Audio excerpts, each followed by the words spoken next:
a happy holiday. Hello everybody and welcome to this amazing discussion of the soon-to-come Wraith Cube or Wraith buff. I've been silent over this topic as far as making a discussion because I've always had the belief that my opinion will not change the outcome. However, everyone's been asking me about my thoughts on the changes, and I thought I'd begin to describe why these changes will fail to make any remarkable positive change and ultimately be another wasted buff. Let's begin by covering the various discussed changes that might be coming to the Wraith. Remember that these changes are not guaranteed, and it is important to state this since in the future they may completely alter or scrap the idea. These are just ideas they brought up on the developer stream that they looked at and are thinking for them to be a potential update as soon as they provide the update to the Wraith. First, we have the Cloaking sound reduction. This change is meant to stop players from knowing when the Wraith turns invisible globally. Instead, you will have to be within a certain range of him in order to hear the whooshing sound. To me, this is such a minor change that it could be forgotten overall. This change will not alter how survivors play against the Wraith. One of the weaknesses Wraith has is his approach. If he comes up to you invisibly, then you have 3 seconds to run before he can strike or interrupt you. And additionally, if he approaches you visibly, he's just like any other killer, except he has no tools to assist in the chase. Second, they're changing the range on the bell sound as well, and just like what we just described, it doesn't serve much of a purpose other than to help uncloak near the survivor to help begin the chase closer. The current distance you can hear the bell is 32 meters, and their idea is to reduce it to 24 meters, 32 meters being the distance of the terror radius, and 24 meters about approximately where Myers' terror radius at tier 2 Evil Within is. But you still get a pretty good and fair warning of his appearance and can counter Wraith appropriately. The third change is the best and just most glorious part of the entire change, honestly. This is the part of the change that is truly a quality of life change that the Wraith should have had forever ago. The Wraith will be able to break pallet generators and open lockers while invisible. This no longer requires them to leave stealth in order to accomplish a basic task that would ultimately waste time and open up the Wraith to survivor shenanigans and bullying. The fourth change is that they're going to make the time to cloak yourself half of what it currently is. It's 3 seconds now, it'll be 1.5. This is just another quality of life change that made his power more rewarding than it is hindering right now. This would make the buff quite minor, as we already have add-ons that achieve this result pretty well, actually. Yet I can't complain, as it would be nice to stop being hindered by the ability and requiring me to use add-ons to cloak myself instead of uncloaking, which, to be fair, I do the uncloaking one. Anyways, I don't need it, really, I don't. The fifth change is that they're altering the time he rings his bell during the uncloak phase to help you get closer to the survivors without alerting them nearly as quick as we have been. Again, this is another quality of life change that's looking up for the Wraith. Essentially, he rings his bell for the first time when he is at 50% of his uncloaking. Currently, he rings his bell immediately, meaning that they get a full 3 seconds alert audio cue that you are uncloaking nearby. This allows you to play some mind games behind the walls, because they won't hear that bell chime until you are already 50% out of invisibility. However, this still allows them to see you, as you will have been halfway out of invisibility. And this also goes if they don't hear the Wraith's sinus problems, or of course, see you approaching. The sixth change has a little bit to do with the fifth one. As he rings his bell for the first time, he will begin to pick up speed until he is fully uncloaked and regain his normal speed. So essentially, while he is uncloaking, he'll be at 50% of his movement speed at start before he even rings his bell. Once he strikes the bell one time at 50%, he will then begin to gain speed from the 50% mark up to 100% of his movement speed as he comes out of invisibility completely. This is just another way to help keep him closer to the survivors but slow him down at the start of his uncloaking. The idea behind this is that the developers are going for a way for you to play mind games kind of like around the corner behind a wall or something, but of course this will not be nearly as viable in an open field, which majority of the maps are. The seventh change, oh my goodness, there's a lot, is that they're upping the required time to burn the Wraith with the flashlight by half a second. It's currently 1 second, it'll now be 1.5. And then decreasing the stun time from 4 to 3 seconds. This helps a little bit, but still, for how weak the Wraith is, they really shouldn't even give him this weakness if they're trying to make him viable at all. Just as a note in between, there's a lot of changes going on here, and yet none of this really feels like the Wraith is gonna get any stronger. Let's just wrap these up and then I'll tell you guys my full opinion on everything. The 8th change makes Blood brighter while invisible, and this is really odd, simply because he gets his power through his own perk that's teachable to other killers, Bloodhound. If you're invisible, essentially you have the effects of Bloodhound, so I am very curious why they give you Bloodhound as the Wraith. It's built into his kit now, you might as well just completely rework the damn thing, but this is just, it's so silly. Simply because not only does the survivor need to be injured, it can't be no either, but you're visible while they're injured because you had to hit them in order for this to happen. Why would you go invisible during a chase to track their blood and give them a 3-second head start to run from you? Therefore, you are likely going to continue the chase unless you are distracted or they lose you mid-chase in a very odd position, but even then you have to go invisible, track the blood, and then find them, giving them 3 seconds, hopefully they didn't hear your snarling or see you approach them or know that you're directly behind them, and then they can run. You might as well just run Bloodhound if you're having that kind of trouble. I mean, honestly, it's such a gimmick, such a niche, I don't think it's even gonna work. This would be interesting to see, but I can't even consider this much of a buff, if anything. It's just like they're giving him a tool, and it's not gonna help. So finally, the perk changes. Of course, Bloodhound is gonna remain the same since, I don't know, it's gonna be built into his kit and there's no reason to change it, I guess. It's just, that irks my soul because there's really no need in this perk, and I'm glad it's his teachable and all, but really his tool should not be a teachable perk that he cannot use, because he can already use it. You kind of get what I mean? A lot of the other killers have achievements and kind of come with their own thing. You get their perks guaranteed at levels 5, 10, 15, but now if you get Bloodhound, you are literally wasting a perk slot and a whole level of your blood web.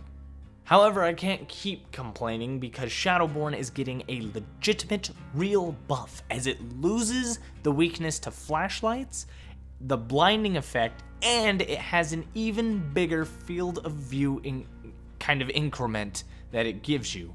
It does not stack with Monitor and Abuse, however, you no longer have to worry about flashlights, and this is just a beautiful buff to a perk that absolutely needed it. Oh, and what of Wraith's other teachable Predator?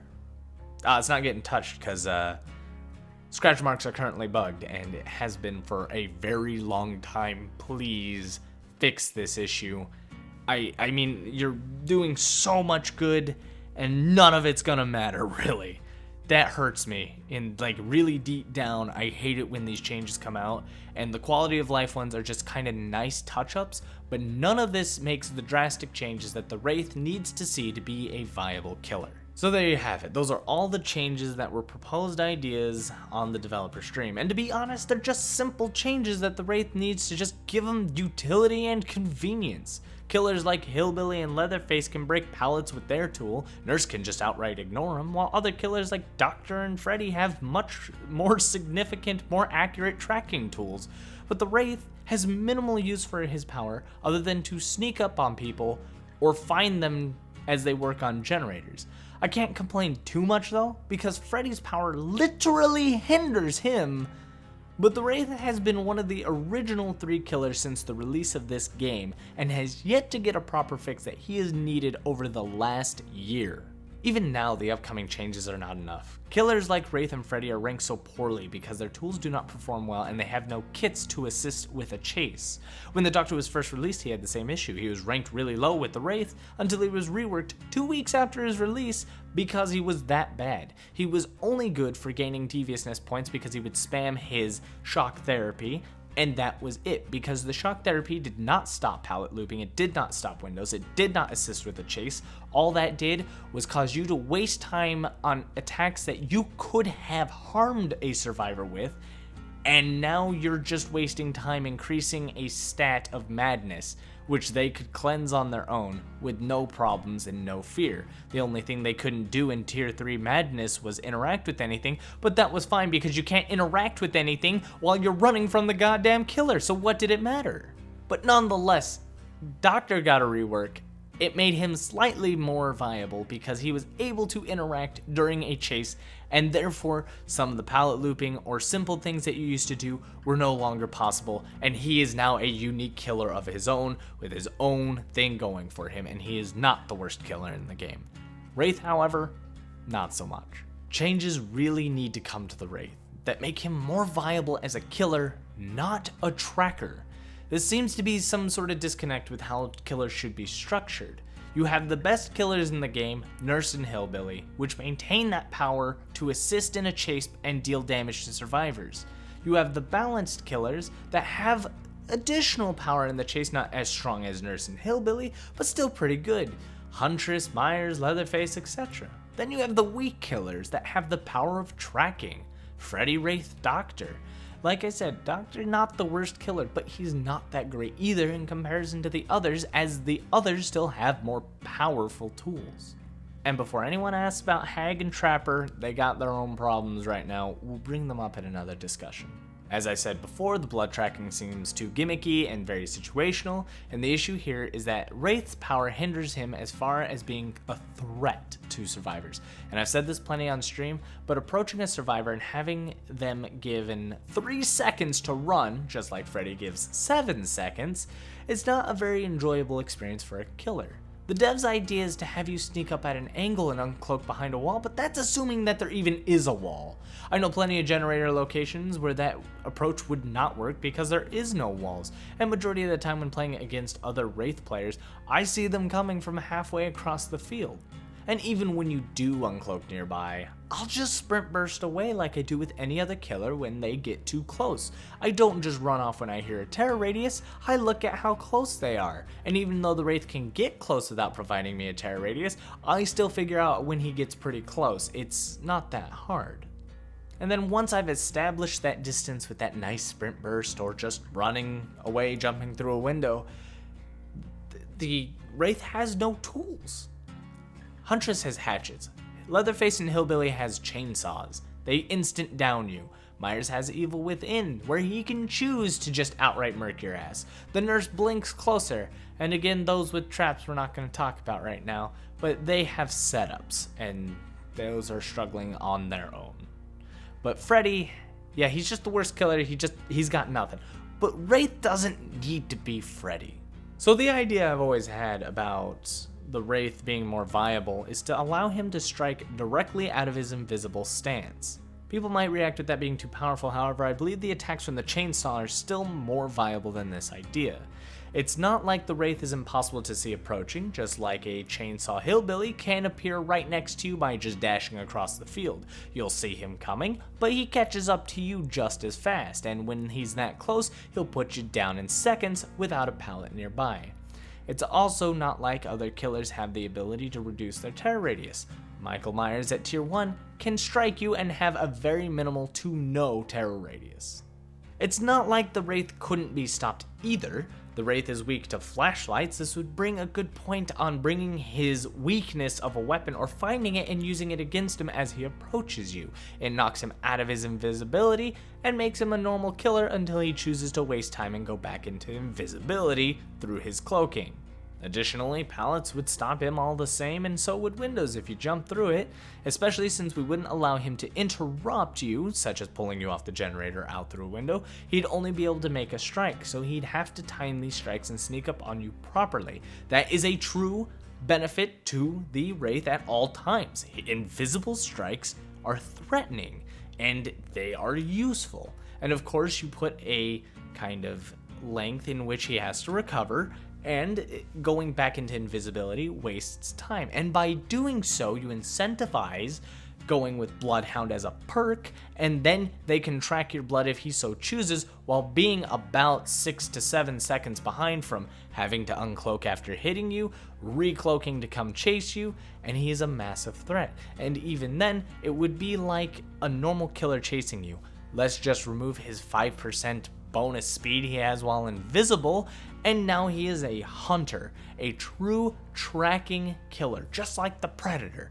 So exciting! I don't know why I'm not more excited. So just to cover the basics one more time, just so it makes the most sense to anyone I can. In order to balance this attack out, it's got to come out a little different than any other attack does. Probably not nearly as fast, have the ability to miss. But once it connects, it's got to have a recovery time like the Nurse, a successful hit, an uncloaking phase, then the Wraith can act again. Should take about 3 seconds after the hit, giving a survivor who was recently surprised enough chance to run. Once they run, the Wraith has the choice to re-cloak and then chase, or continue his chase uncloaked and remain a threat as he has now established himself to be.